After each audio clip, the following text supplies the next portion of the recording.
Udah tahun 2024, masa mau jadi pengusaha muda masih cuma mimpi aja? Alasannya selalu gak ada modal. Nah ini dia aku kasih tahu cara teman-teman bisa dapat modal sampai 100 juta tanpa agunan loh untuk bisa memulai bisnis teman-teman. Pastikan teman-teman nyimak video ini sampai selesai.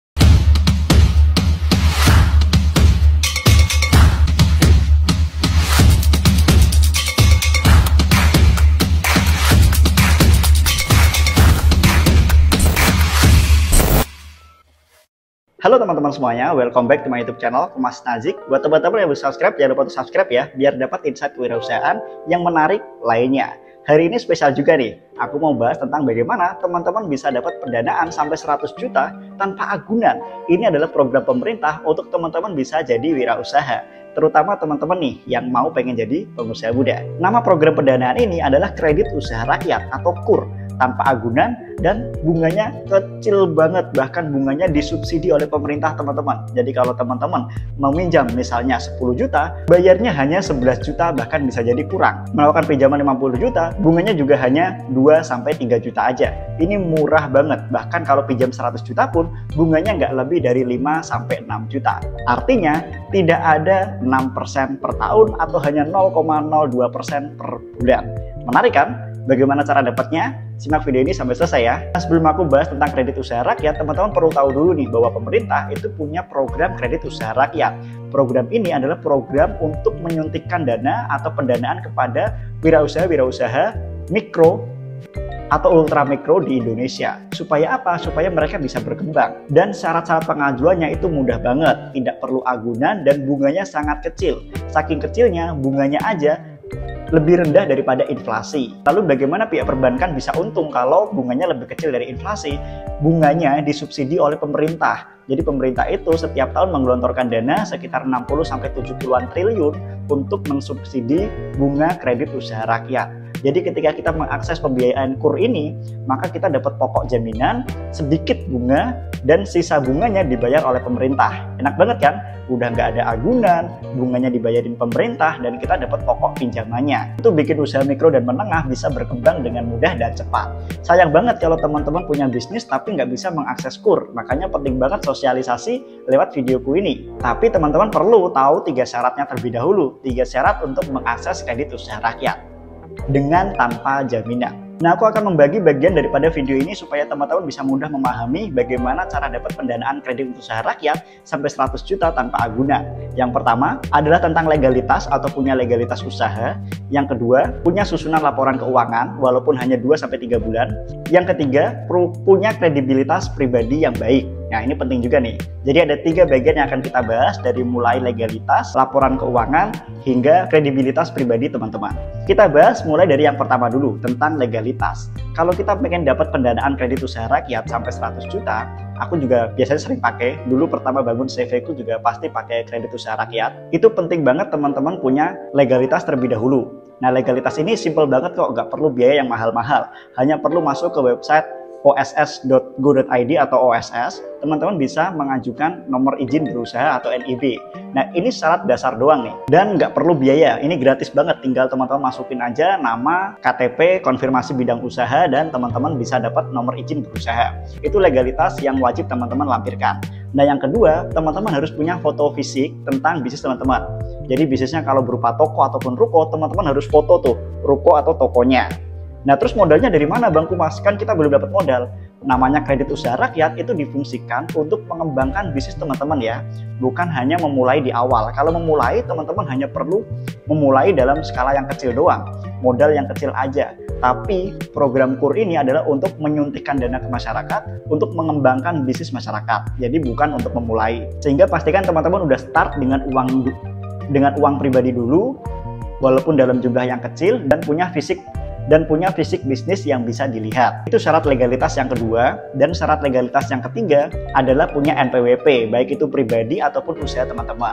Aku sarankan sih pribadi aja ya, biasanya setiap orang kan sudah punya NPWP pribadi tuh. Nah, itu sudah cukup untuk jadi syarat legalitas dapetin dana kredit usaha rakyat. Syukur-syukur kalau teman-teman pengen bikin perusahaan berbentuk CV atau PT, nah itu pendanaan KUR-nya akan lebih besar lagi. Kalau teman-teman tidak bikin CV atau PT, maka KUR yang bisa didapatkan itu mentok hanya 50 juta untuk kredit usaha rakyat pribadi tanpa legalitas CV atau PT itu hanya mentok 50 juta. Tapi kalau teman-teman bikin CV atau PT itu bisa sampai 100 juta, bahkan 500 juta. Nah, tapi untuk bikin CV atau PT itu perlu biaya ke notaris ya. Biasanya biayanya 2,5 juta sampai 4 juta rupiah. Silakan, itu opsional buat teman-teman. Kita beralih ke bagian yang kedua, yaitu punya laporan keuangan. Nah, bagaimana Mas kita nggak paham laporan keuangan? Nah, ini pentingnya teman-teman belajar sedikit-sedikit nih tentang akuntansi. Laporan keuangan itu nggak perlu ribet-ribet seperti akuntan profesional. Yang penting teman-teman tahu labanya berapa, modalnya berapa, omsetnya berapa. Udah itu aja cukup, nggak perlu harus bikin laporan laba rugi, laporan perubahan modal, nggak perlu. Yang penting teman-teman bisa menjelaskan kepada pihak bank bahwa labanya sekian, omsetnya sekian, modalnya awal sekian. Itu aja udah cukup untuk bank itu melihat prospek bisnis teman-teman bagus atau tidak. Jadi sesimpel itu aja belajar laporan keuangan, dan tentunya pasti teman-teman sudah banyak yang tahu lah tentang omset, laba, dan modal awal. Kita lanjut ke bagian yang ketiga, yaitu punya kredibilitas pribadi yang baik. Nah, kalau teman-teman mengajukan KUR mentok 50 juta untuk pribadi ya, tanpa CV atau PT, teman-teman harus punya BI checking yang bagus nih. BI checking adalah bagaimana pihak perbankan atau jasa keuangan itu mendeteksi apakah kita punya tunggakan-tunggakan dalam menjalankan kewajiban pembayaran utang piutang. Itu BI checking. Kalau teman-teman udah pernah kena perkara pinjol, itu juga berpotensi nih BI checkingnya itu jelek atau gagal bayar ke bank. Kalau teman-teman punya utang, nah itu bisa membuat BI checking teman-teman buruk. Kalau selama ini teman-teman punya pengalaman tersebut, maka sulit banget nih untuk dapat pendanaan kredit usaha rakyat. Kalau teman-teman belum pernah utang piutang sebelumnya, BI checkingnya bagus, ya udah gampang-gampang aja, itu udah lolos begitu aja. Nah, itu adalah BI checking. Nah, biasanya pihak perbankan yang manajernya itu sedikit detail ya, biasanya akan tanya tuh ke tetangga teman-teman bagaimana reputasi teman-teman sebagai warga masyarakat di sana, apakah baik, apakah punya masalah dengan orang lain, apakah punya piutang dengan tetangganya, itu biasanya ditanyakan. Tapi nggak semua bank ya. Nah, ini aku akan bahas di setelah bagian yang ketiga ini. Intinya di bagian yang ketiga adalah teman-teman punya kredibilitas pribadi yang bagus, tidak punya masalah keuangan, dan tidak pernah tersangkut piutang dengan bank yang lainnya. Ketika 3 syarat ini teman-teman sudah miliki, punya legalitas, punya laporan keuangan, dan punya kredibilitas yang bagus, maka mudah buat teman-teman untuk mengakses kredit usaha rakyat. Tapi perlu digarisbawahi, kebijakan tanpa agunan itu memang serentak se-Indonesia dan diperintahkan langsung oleh Direktur BRI Pusat. Nah, terkait implementasinya di daerah itu tergantung kepala cabangnya masing-masing, mau taat dengan pimpinannya apa enggak. Ada kepala cabang yang, aduh pusing banget kalau kayak gini, bisa gagal bayar semua nih orang-orang, habis dipinjemin kabur. Nah, aku pesen nih buat teman-teman, jangan sampai teman-teman jadi bagian dari orang-orang tersebut. Aku banyak dapat curhatan dari kepala kantor cabang di bank-bank yang udah kenal aku sebelumnya, yang aku juga udah pinjam di sana, sampai kemudian lunas, mereka banyak ngeluh. Setiap kali pinjemin orang, ada aja yang nggak bayar sampai menghilang. Nah, gagal bayar dari kredit usaha rakyat tanpa agunan ini, angkanya sangat besar banget. Karena tanpa agunan, mereka dengan mudahnya mengakses dan kemudian kabur. Maka banyak kantor cabang yang kemudian meminta agunan kepada orang-orang yang mau pinjam kredit usaha rakyat. Tapi jangan khawatir teman-teman, tidak semua cabang seperti itu. Itu adalah cabang-cabang yang daerahnya daerah rawan-rawan aja, daerah-daerah yang memang orang-orangnya banyak gagal bayarnya. Tapi untuk cabang-cabang yang kota besar, yang gagal bayarnya sedikit, orangnya amanah semua, maka tidak perlu agunan untuk mengakses kredit usaha rakyatnya. Nah, semoga teman-teman dapat bagian kredit usaha rakyat dan bisnis teman-teman bisa berkembang dengan sangat cepat.